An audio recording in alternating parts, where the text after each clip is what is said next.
नमस्कार दोस्तों, मैं नाम आज आप लोगों के लिए आचार्य रामचंद्र शुक्ल का जीवन परिचय लेके आई हूँ। जैसा कि दोस्तों हमने अपने कल के वीडियो में देखा था कि महादेवी वर्मा का जीवन परिचय क्या था, उनका संघर्ष उन्होंने अपने जीवन में किस प्रकार संघर्ष किया दोस्तों। तो जैसे कि आज हम लोग आचार्य रामचंद्र शुक्ल का जीवन परिचय देखेंगे दोस्तों कि इनका जीवन किस प्रकार बीता, इन्होंने अपने जीवन से कितना ज़्यादा संघर्ष किया और ये अपने जीवन को कैसे व्यतीत किए और इनकी शिक्षा दीक्षा कैसे हुई, इनका जन्म कहाँ हुआ था। तो आइए हम अपने इस वीडियो को शुरू करते हैं। तो आचार्य रामचंद्र शुक्ल का जीवन परिचय दोस्तों आपको यहाँ दिख रहा होगा। आचार्य रामचंद्र शुक्ल का जन्म 1884 कब दोस्तों? 1884 में बस्ती जिला, ये यूपी का एक जिला है बस्ती जिले के अगोना नामक गांव में हुआ था। कहाँ हुआ था दोस्तों?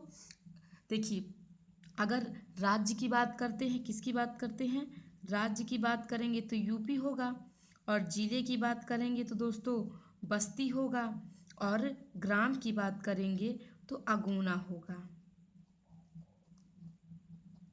ठीक है, ये किसका? आचार्य रामचंद्र शुक्ल का।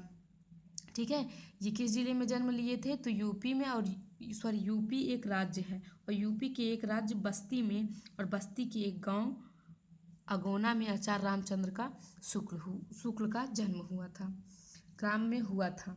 इनके पिता का नाम महाबली शुक्ल था। देख लीजिए, इनके पिता का नाम महाबली शुक्ल था। इनकी प्रारंभिक शिक्षा दीक्षा इनके पिता के पास राठ तहसील, कहाँ दोस्तों? राठ तहसील नामक ग्राम में हुई थी। FA मतलब इंटरमीडिएट में आने पर इनकी शिक्षा में बाधा उत्पन्न हुई। जब दोस्तों ये FA में आए यानी इंटरमीडिएट में आए तो इनकी शिक्षा दीक्षा में कुछ बाधा आ गई, कुछ रुकावट उत्पन्न हुई तथा गणित में कमज़ोर होने के कारण ये आगे नहीं पढ़ सके।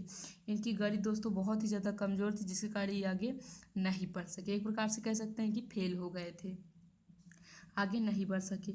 उसके बाद इन्होंने सरकारी नौकरी की। देखिए, सरकारी नौकरी की, देख लीजिए, गणित में फेल हो गए थे तब पर भी सरकारी नौकरी किया, और आज यहाँ पे सरकारी नौकरी मिलती ही नहीं है।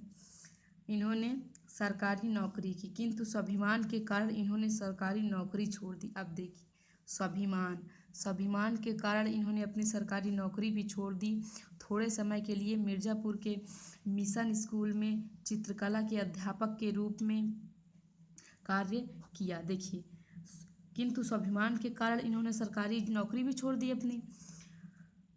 छोड़कर थोड़े समय के लिए मिर्ज़ापुर के एक मिशन स्कूल में चित्रकला यानी कि कला सिखाने लगे। कला के अध्यापक के रूप में कार्य किए, यानी उस पद को क्या किए? सुशोभित किए।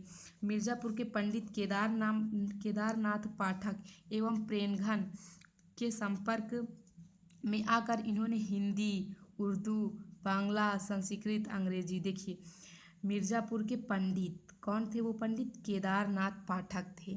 ध्यान रहे कि मिर्ज़ापुर के पंडित केदारनाथ पाठक के प्रेमघन के संपर्क में आकर इन्होंने हिंदी, उर्दू, बांग्ला, संस्कृत, अंग्रेजी आदि कई भाषाओं का ज्ञान अर्जित किया।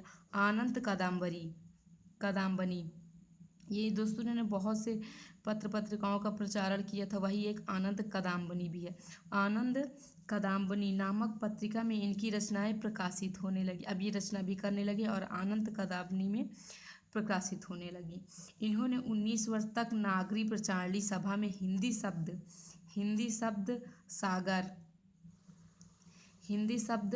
सागर के सहायक संपादक का पदभार ग्रहण किया। देखिए, नागरी प्रचारणी सभा में, किस सभा में दोस्तों? नागरी प्रचारणी सभा में हिंदी शब्द के सागर के सहायक के रूप में वहाँ का पद क्या किया? ग्रहण किया। ये काशी हिंदू विश्वविद्यालय, कौन सा? काशी हिंदू विश्वविद्यालय में हिंदी के प्राध्यापक भी रहे। काशी हिंदू विश्वविद्यालय में हिंदी के प्राध्यापक भी रहे। वहाँ के बाबू श्याम सुंदर दास, वहाँ के एक बाबू थे श्याम सुंदर दास के अवकाश ग्रहण करने के बाद हिंदी विभाग के अध्यक्ष हो गए। उसने दोस्तों अपने पद को छोड़ दिया या फिर कुछ दिन छुट्टी ले ली, तो वो उसी दौरान हिंदी विभाग के क्या हो गए, अध्यक्ष हो गए तथा इनकी गिनती उच्च कोटि के विद्वानों में होने लगी। अब जब ये हिंदी विभाग के अध्यक्ष हो गए हैं तो इनकी गिनती उच्च कोटि के विद्वानों में होने लगी। आगे देखिए, हिंदी साहित्य में शुक्ल जी का प्रवेश निबंधकार तथा कवि के रूप में हुआ। दोस्तों ये जो आचार्य रामचंद्र शुक्ल हैं ये कई प्रकार की विधा लिखते हैं। जरूरी नहीं है कि केवल निबंध ही लिखे, केवल आलोचना ही करे और केवल क्या कहते हैं, इतिहास ही लिखे, तो ये बहुत कुछ लिखते हैं। तो लेकिन इन्होंने प्रवेश कैसे किया था, निबंधकार तथा कवि के रूप में। कहाँ पे, हिंदी साहित्य में शुक्ल जी का प्रवेश हुआ था। ठीक है, नाटक रचना में भी इनकी विशेष रुचि रही। देखिए ये कई विधाएं लिखते थे, एक विधा नहीं लिखते थे, नाटक भी लिखते थे। नाटक रचना में भी इनकी विशेष रुचि रही। तत्पश्चात आलोचना इनकी विशेष एवं प्रिय विधा बन गई, आलोचना। अब दोस्तों यहाँ बात की गई है आलोचना की। अब ध्यान ये दीजिए, क्या आलोचना होती क्या है, आपको हम बता दें। आलोचना में केवल दोस्तों बुराई ही नहीं की जाती। यहाँ पे बहुत लोग समझ रहे होंगे कि आलोचना से बुराई, नहीं, ऐसा कुछ नहीं होगा। आलोचना में अच्छाई और बुराई दोनों बताई जाती। जैसे कि हम आपकी आलोचना यदि करेंगे तो आपकी अच्छाई भी बताएंगे और आपकी बुराई भी बताएंगे, उसी को आलोचना कहा जाता है। और आचार्य रामचंद्र शुक्ल आलोचना किया करते थे, मतलब किसी को बुरा भला नहीं कहते थे, बस उनकी अच्छाई और बुराइयों को बताते थे। तो आचार्य रामचंद्र शुक्ल आलोचक थे और यही इनकी विशेष रूप से प्रिय विधा बन गई थी। ठीक है, क्या बन गई थी, विधा, मतलब कौन थी वो, आलोचना। ठीक है, अब ये कोई पुस्तक का नाम नहीं है, ये पूरा एक मतलब सब्जेक्ट कह सकते हैं आप, कि आलोचना वो करते थे। ठीक है, उन्होंने लेखन क्षेत्र में अपना विशिष्ट स्थान प्रदान किया।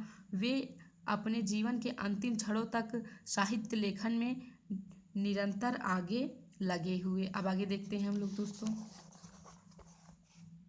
देखिए, साहित्य लेखन विधा में दक्ष शुक्ल जी ने जीवन के अंतिम पड़ाव में भी साहित्य साधना का साथ नहीं छोड़ा। दोस्तों ये जब तक जिए तब तक साहित्य में लगे रहे, जितना हो सका इन्होंने अपना पूरा योगदान साहित्य में दिया। ठीक है, इनसे जितना बन सका उतना इन्होंने योगदान दिया, साथ नहीं छोड़ा तथा लेखन कार्य करते हुए इस महापुरुष का सन 1941 में ही क्या हो जाता है, स्वर्गवास हो जाता है। ठीक है दोस्तों, अब देखिए इनकी कृतियाँ क्या थी, अभी इन्होंने लिखा क्या था। जैसे कि हमने अभी आपको बताया कि ये केवल क्या कहते हैं, निबंध या फिर कविता, ये ठीक है, इसके ही नहीं बल्कि निबंध, आलोचक, संपादक, इतिहास सभी के क्या थे, रचना करते थे। मतलब सभी विधाओं पे ये रचना लगभग किए थे। तो देखिए सबसे पहले इनका निबंध, क्या निबंध, चिंतामणि बहुत ही फेमस है दोस्तों। चिंतामणि आचार्य रामचंद्र शुक्ल, चिंतामणि ये 2 भागों में बटी हुई, कितने भागों में है, 2 भागों में डिवाइड। और विचार वीथी भी है, ठीक है, ध्यान रहेगी। और उसके बाद हम क्या बोले थे, ये आलोचना बहुत करते थे और आलोचना इनकी प्रिय विधा थी। ठीक है, आलोचना। तो देखिए इन्होंने रस मीमांसा, त्रिवेणी, उसके बाद और त्रिवेणी में इन्होंने सूरदास, तुलसी और मलिक मोहम्मद जैसी की आलोचना की है। ध्यान रहेगा दोस्तों कि रस मीमांसा में भी इन्होंने आलोचना की है, त्रिवेणी में भी, और त्रिवेणी के अंदर ही सूरदास, तुलसी और मलिक मोहम्मद जैसी की आलोचना आचार्य रामचंद्र शुक्ल ने की है। अब देखिए इन्होंने एक इतिहास भी लिखा, हिंदी साहित्य का इतिहास 1929 में। ठीक है, ध्यान रहेगा। अब देखिए संपादन, ठीक है, संपादन, तुलसी ग्रंथावली। सबसे पहले देखिए तुलसी ग्रंथावली, जैसी ग्रंथावली, हिंदी शब्द सागर, नागरी प्रचारणी पात्रिका, अभी वहाँ पे हम लोगों ने देखा था, भ्रमर गीत सार और आनंद कदम्बनी। सबसे पहले इन्हीं में इनकी क्या कहते थे, प्रकाशित होती थी, जो भी ये निबंध या फिर कविता वविता लिखते थे, आनंद कदावरी में, उधर भी हम लोगों ने देखा था। अब देखिए इनकी काव्य रचना, अभिमन्यु वध।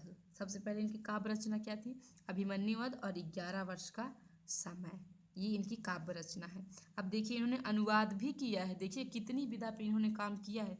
अपने जीवन का सारा समय इन्होंने हिंदी साहित्य पे दे दिया। ठीक है, अब देखिए अनुवाद क्या किए हैं, मेगास्थनीज का भारतीय भारतवर्षीय विवरण, इन्होंने इसका अनुवाद किया है, ठीक है। और आदर्श जीवन का भी अनुवाद किन्होंने किया था, आचार्य रामचंद्र शुक्ल। कल्याण का आनंद और विश्व प्रपंच और बुद्ध चरित आदि का किसी ने अनुवाद किया, आचार्य रामचंद्र शुक्ल। मेघास्थिनी भारतवर्षीय विवरण, आदर्श जीवन, कल्याण का आनंद, विश्व प्रपंच, बुद्ध चरित का अनुवाद किया। अब इनका एक बार हम संक्षिप्त में वर्णन देख लेते हैं दोस्तों, ताकि हमें याद रहे, बाकी तो हम लिख ही लेंगे। तो आइए देखते हैं।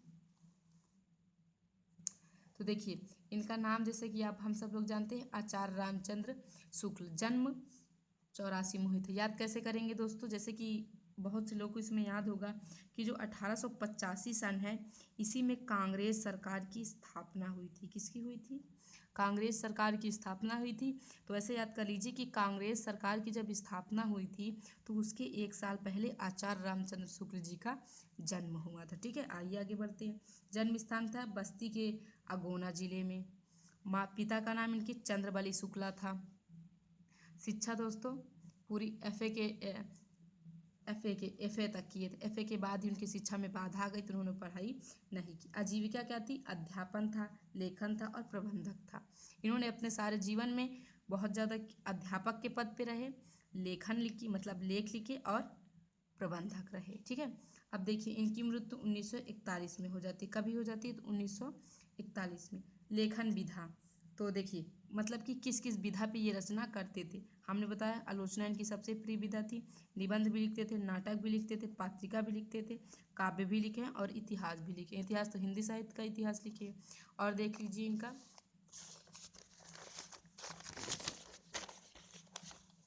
इधर देखिए, साहित्य में इनकी पहचान निबंधकार, अनुवादक, आलोचक और संपादक के रूप में है। मतलब दोस्तों, जब हिंदी साहित्य की बात की जाती है तो आचार्य रामचंद्र शुक्ल को निबंधकार, अनुवादक, आलोचक और संपादक सभी के रूप में जाना जाता है। इनकी भाषा शुद्ध साहित्यिक थी, सरल एवं व्यवहारिक भाषा थी, ठीक है। बहुत ही ज़्यादा सिंपल, जैसे हम लोग की है। शैली वर्णनात्मक थी, विवेचनात्मक थी, व्याख्यात्मक थी, आलोचनात्मक थी और भावात्मक तथा हास्य व्यंग्यात्मक थी, ठीक है। इनकी ये शैली थी। बहुत कायदे से वर्णना करते थे, विवेचना भी बहुत अच्छे से करते थे, व्याख्या भी बहुत कायदे से करते थे, आलोचना तो करते ही करते थे, ठीक है। और भाव और हंसी मजाक भी। और साहित्य में स्थान शुक्ल जी को। अब देखिए, ये बहुत ही ज़्यादा इंपॉर्टेंट बात है। अभी तक जैसे हम लोगों ने देखा कि ये इनकी आलोचना प्रिय विधा थी, ये आलोचना बहुत ही ज़्यादा करते थे, ठीक है। तो आचार्य रामचंद्र शुक्ल हिंदी साहित्य के जगत में, आप देखिए, हिंदी साहित्य के जगत में आलोचना के सम्राट कहे जाते हैं। तो कई बार क्वेश्चन आएगा, तो आलोचना के सम्राट, तो ध्यान रहे आचार्य रामचंद्र शुक्ल, ठीक है। ये कौन है? ये आलोचना के सम्राट कहे जाते हैं। हिंदी साहित्य में इनकी यह स्थान है, ठीक है।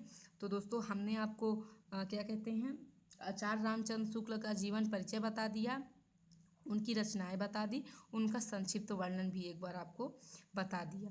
तो दोस्तों, यदि आपको हमारा वीडियो पसंद आया हो तो कमेंट बॉक्स में कमेंट करके हमें ज़रूर बताएं कि वीडियो कैसा लगा। और बाकी हम अपने अगले वीडियो में आपको कुछ और इंटरेस्टिंग पॉइंट देंगे। अभी के लिए वंदे मातरम, जय हिंद, थैंक्स। मिलते हैं अपने अगले वीडियो में कुछ और इंटरेस्टिंग पॉइंट को लेकर।